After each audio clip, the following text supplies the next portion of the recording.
What's going on, everyone? Thanks for stopping back by the channel. Really appreciate you being here. Today we're going to continue on with our topic of my intro into the Marine Corps. Next stop, Military Entrance Processing Station, or as it's commonly called by everybody, MEPS. Whenever you say the word MEPS, anybody in the military, anyone that's on active service or reserve, they're going to know exactly what that word means. So what was MEPS? MEPS was the next stop after you got done with your initial contact and all of your initial paperwork with the recruiter. Met with the recruiter, got the ASVAB taken care of, they ran a background check, all the security stuff and everything should have come back good, paperwork processed. Now it's time to officially join. So the way that I did it in 1998, I know that's a little bit dated. 1998 doesn't sound like that long ago to me, but it really was. So, the recruiter built up for me a service jacket. It was a brown, I don't remember how many pages there were. It might have been a 5-page, a 7-page folder, but it was brown. It had Department of the Navy, United States Marine Corps logo on the front of it, and my name. It might have even had my social security number on it now that I think about it. Back then, your social security number was posted on everything. It wasn't near, we were taught to guard it, but it wasn't near as guarded as it is nowadays. Digital age and digital era. So, he built up the service jacket for me, and it was time to go to MEPS. The physical building itself was in Houston. I lived in Beaumont. It was about an hour away or so. This is back when people still really traveled by bus. I don't mean local transit back and forth amongst town. I mean city to city, state to state, bus ticket kind of stuff. So, I'm at the recruiter's office. I remember Mom and Dad dropping me off there. Mom was not so much in tears at this point, but she was still pretty distraught that baby boy was joining the Marine Corps. Dad, he was all about it. Just couldn't get me going fast enough. One, he was proud. Two, he was ready for me to move on to the next chapter of my life. So I get dropped off at the recruiter's office. I get all my paperwork, my folder. We get in the car, and not my recruiter, but a recruiter. I didn't think of it much at the time, a sergeant recruiter in E5, because Gunny, he was already off work. So the sergeant drives me to the bus stop there in downtown Beaumont. At the time, it's gotten better, but at the time, this area was pretty freaking ghetto. It's what you would picture of an old bus stop being. Just bums walking around outside, people hanging out, waiting for the bus line. This is pre 9/11, so all the security procedures and measures were not at all in place like they were, especially at bus stops and bus terminals. So I'm standing outside waiting for this Greyhound bus, and this bum comes up to me. He knew what I had in my hand. They had seen plenty of recruits come through this area, and they knew the game at this point. Comes up to me, introduces himself, don't remember his name, tells me he knows I'm from the recruiting station. He's here to keep an eye out for me. Who was my recruiter? Me being a kid, I tell him, Gunnery Sergeant Taylor. Oh, yeah, I know Gunnery Sergeant Taylor. Hey, look, I'm here to stand with you, man. I'm going to make sure nobody bothers you, takes advantage of you anywhere out here. Because this can be a shady place sometimes. And me being naive, I'm nodding my head. Okay. Keep in mind, no cell phone, no pager, no nothing. Just me with this folder and a little duffel bag. I had a duffel bag with a change of clothes. Okay.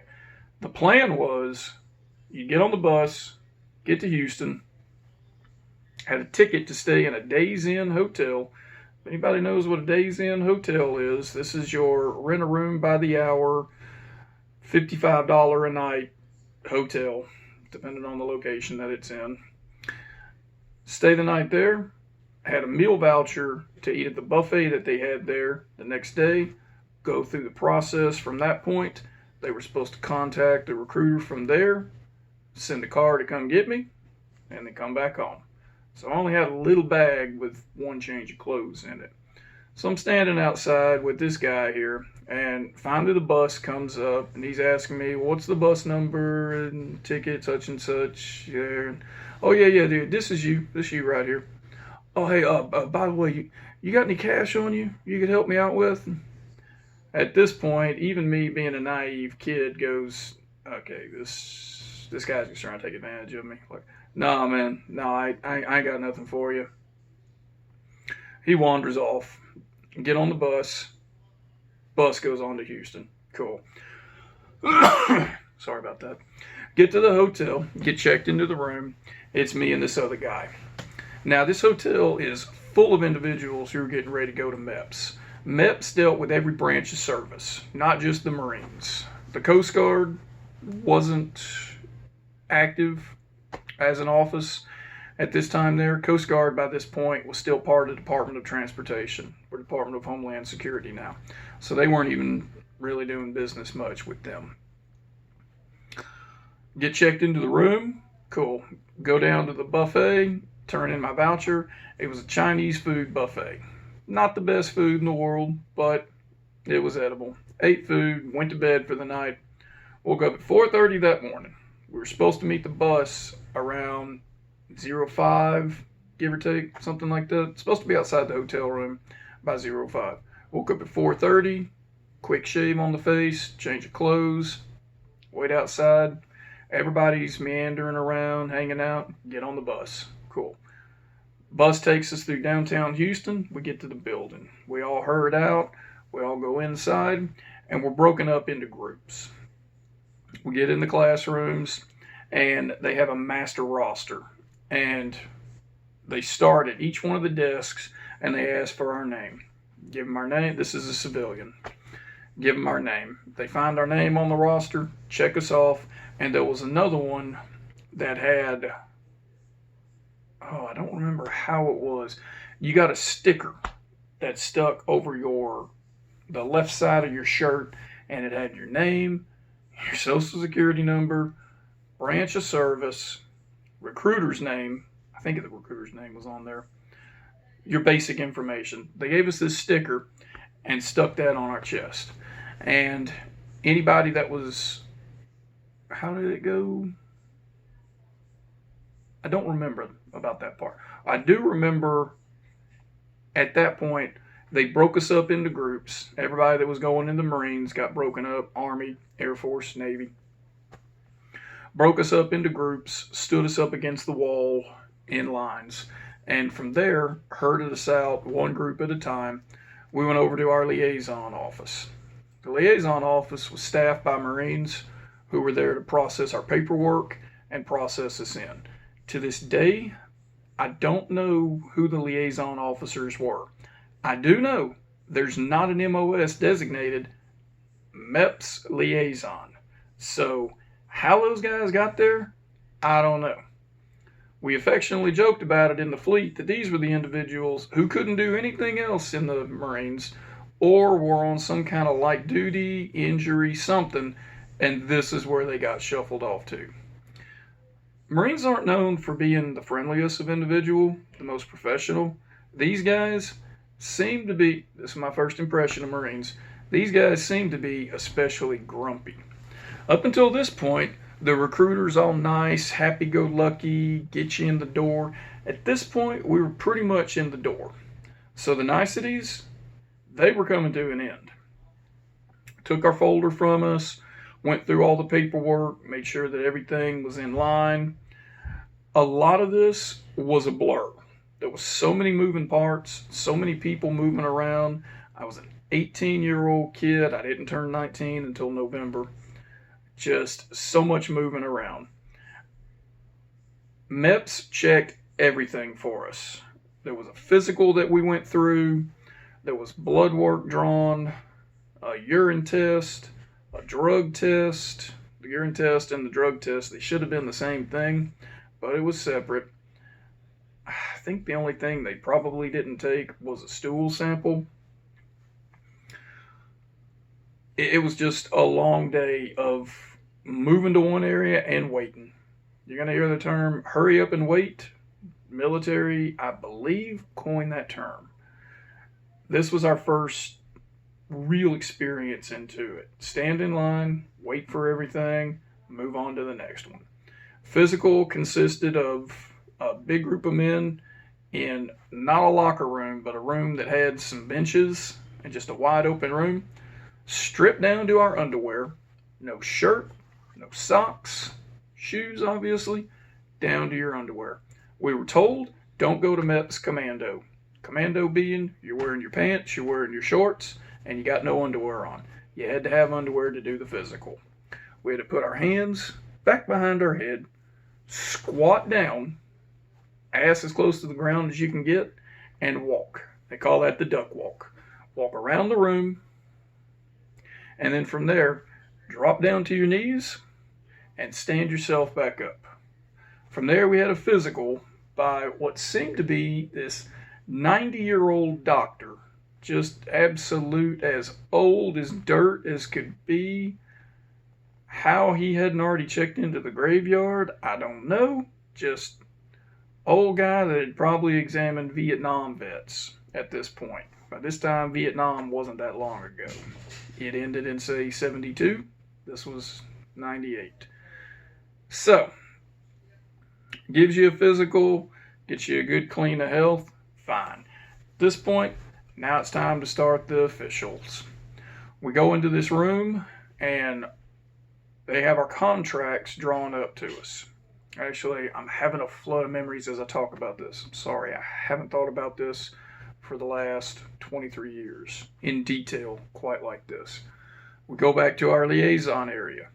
They have our contracts with us. The contract stated we were agreeing to enlist in whichever branch of service it was, United States Marine Corps, for the period of 8 years, 4 years active duty, 4 years inactive service.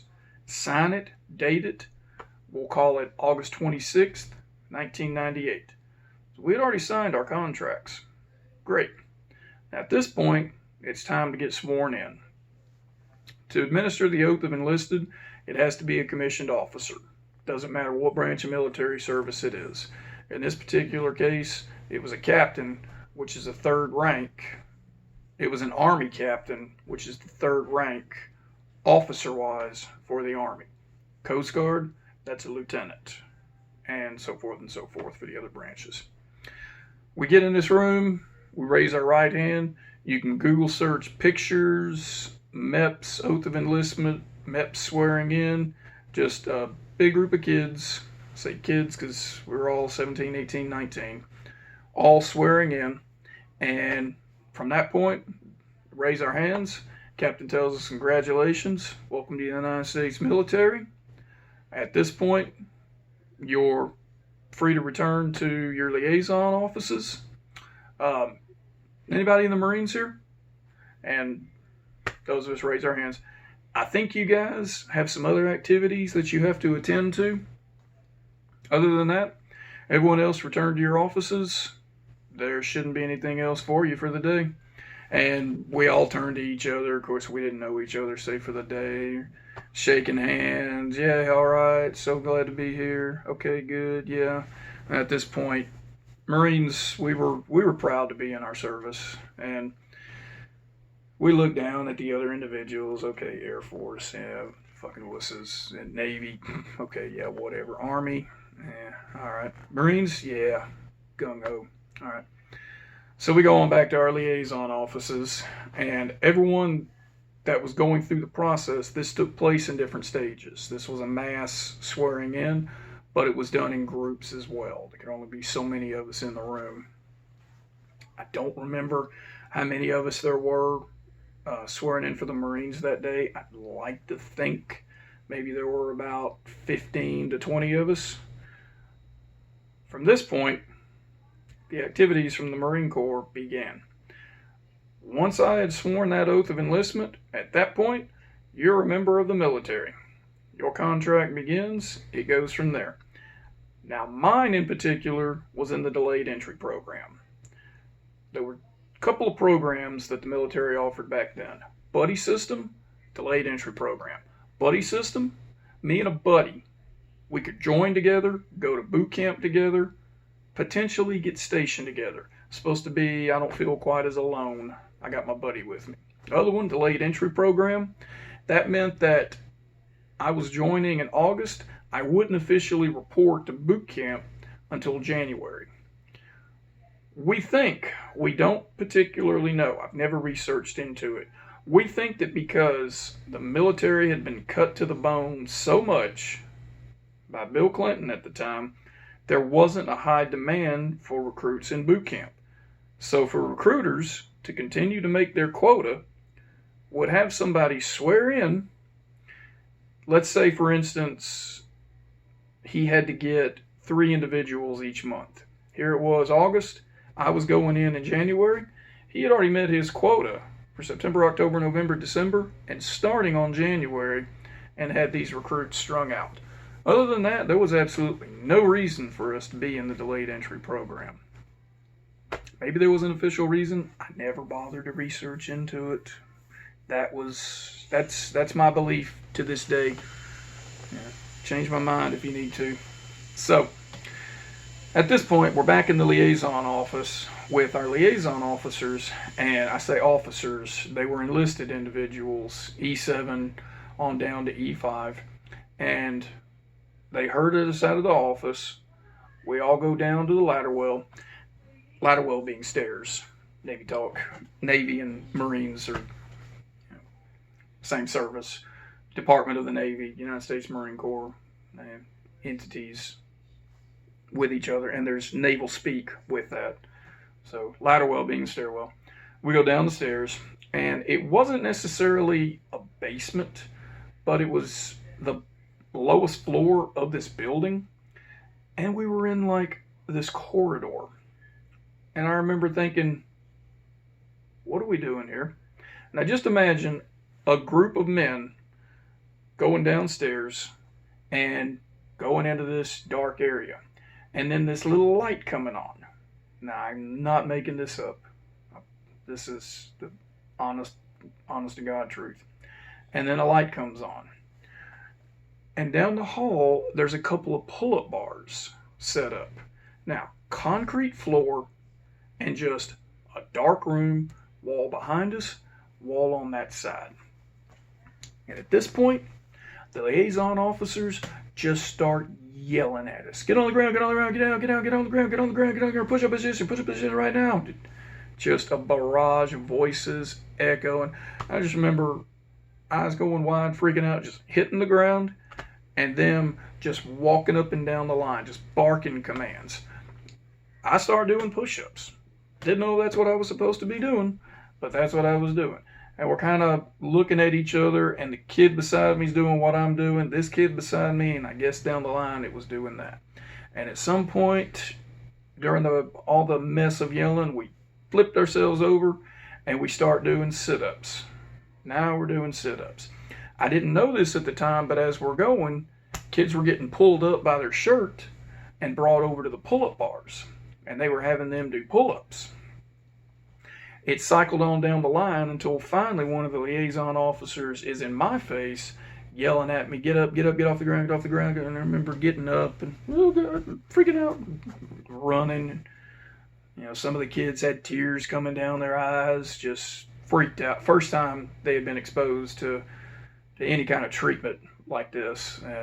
Hop up on the pull-up bar, start doing pull-ups. You couldn't do enough.